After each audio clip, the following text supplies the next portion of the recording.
Părinte, mă neliniștesc atunci când spuneți că vom trece prin ani grei.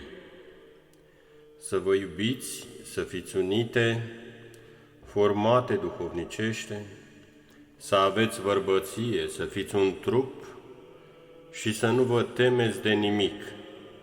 După aceea va ajuta Dumnezeu să cultivați dragostea cea duhovnicească, să aveți o astfel de dragoste, precum are mama pentru copilul ei. Să existe frățietate, jertfă, căci încet, încet vom trece și prin zile grele.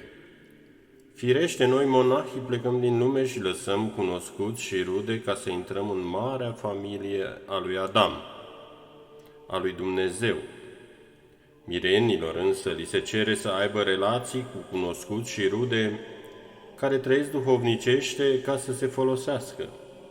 Creștinul care se nevoiește în lume se folosește atunci când are legături cu oamenii duhovnicești. Oricât de duhovnicește ar trăi cineva, are nevoie, mai ales în vremea în care trăim, de prietenia cea bună. Contactul cu oamenii duhovnicești ajută mult, mai mult decât studiul duhovnicesc, deoarece această bucurie a legăturii duhovnicești îi dă o mare dorință de a se nevoi duhovnicește. Chiar și la lucru, într-o slujbă obștească, etc., este bine ca oamenii duhovnicești să se cunoască între ei, ca să se întrajutoreze. Se poate să presupunem să apară o problemă între colegi, să trebuiască să se sprijine reciproc, dar unul să șovăie să vorbească celuilalt, dacă nu se cunosc. Părinte, dacă cineva nu vrea să ne ajute într-o nevoie, este corect să-i cerem din nou ceva de care avem trebuință? Nu trebuie. Poate să nu aibă atunci posibilitatea să ne ajute. Este ca și cum mi-ai cere o cruciuliță și ți-o dau. Îmi cer și altă dată, dar nu am să-ți dau și nu-ți dau. După aceea cumpăr cruciulițe ca să am, să dau și vii și tu, dar nu-mi ceri, deși eu aștept ocazia să le împart.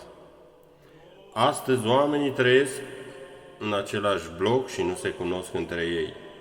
Mai de mult existau case cu curți care îi ajutau pe oameni să se cunoască între ei și la o nevoie unul îl sprijinea pe celălalt. Să presupunem că unul mergea cu căruța undeva și întâlnea pe drum un cunoscut de al său. De unde vii? Unde mergi? Îl întreba. Într-acolo merg și eu. Urcă să mergem împreună. Sau altul, de avea în plan să meargă undeva cu calul, întreba și pe vecin. Tu unde vrei să mergi? Dacă poți aștepta, peste 3 ore plec cu calul și te pot lua cu mine.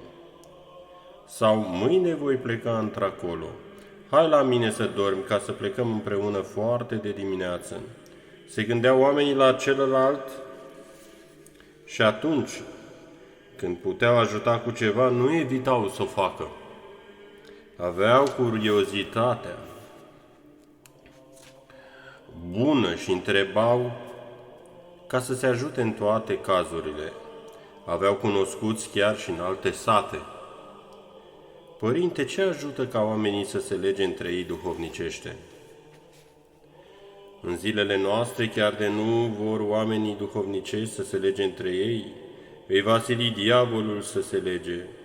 Diavolul, cu marea lui răutate, face cel mai mare bine astăzi în lume. Să zicem că un tată care este credincios și vrea, de pildă, să plătească meditațiile copiilor lui, va fi nevoit să afle un dascăl bun și credincios pe care să-l aducă în casa sa. Iar un dascăl care este credincios și vrea să dea meditații copiilor, pentru că nu a fost numit încă în post, va căuta o familie bună, ca să se simtă în siguranță. Sau un meșter care trăiește duhovnicește, fie el vopsitor, fie mecanic, etc., caută să lucreze la o familie bună ca să se simtă în largul lui, pentru că într-o casă lumească își va găsi beleaua. Un creștin bun va căuta să bage în casă un lucrător bun, care să fie și om credincios. În felul acesta, atât unul cât și celălalt vor încerca să caute un om duhovnicesc ca să poată lucra împreună cu el.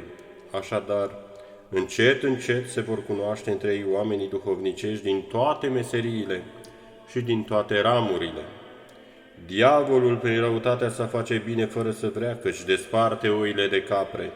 Astfel se vor despărți oile de capre și vor trăi ca o turmă și un păstor.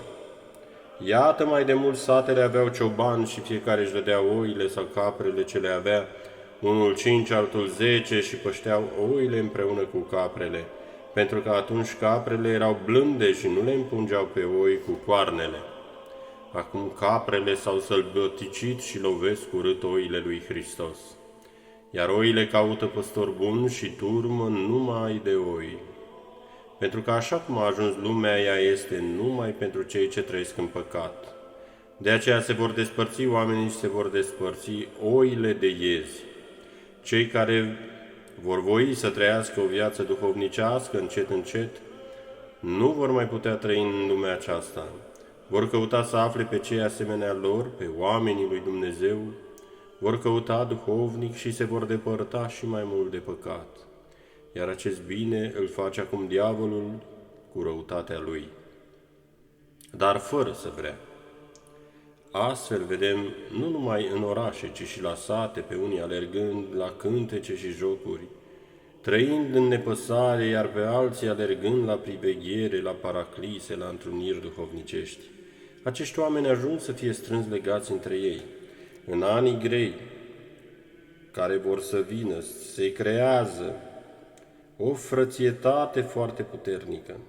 În război, timp de 2 ani, noi soldații am trăit în 2 companii și eram legați între noi mai mult ca frații, deoarece am trăit împreună greutățile și primejdile. Eram atât de uniți încât unul pe altul ne chemam frate. Erau oameni lumești, cu cugetare lumească, dar cu toate acestea nu voiau să se despartă unul de altul. Nu citiseră Evanghelia, nici cărți duhovnicești, aveau o cultură lumească simplă, în sensul cel bun, dar aveau lucrul cel mai mare dintre toate, dragostea și frățietatea. Recent a murit un camarad de arme de-al nostru, iar la înmormântarea lui s-au adunat și ceilalți din toate părțile. Cu câteva zile mai înainte a venit și aici un fost militar, coleg de-al meu, ca să mă vadă. Cum mă mai îmbrățișa, nu mai puteam ieși din brațele lui. Acum ne luptăm cu diavolul, de aceea căutați să vă înfrățiți mai mult. În felul acesta vom călători cu toți împreună pe drumul ce ni l-am ales, pe cărarea anevoioasă a urcușului spre dulcea Golgotă.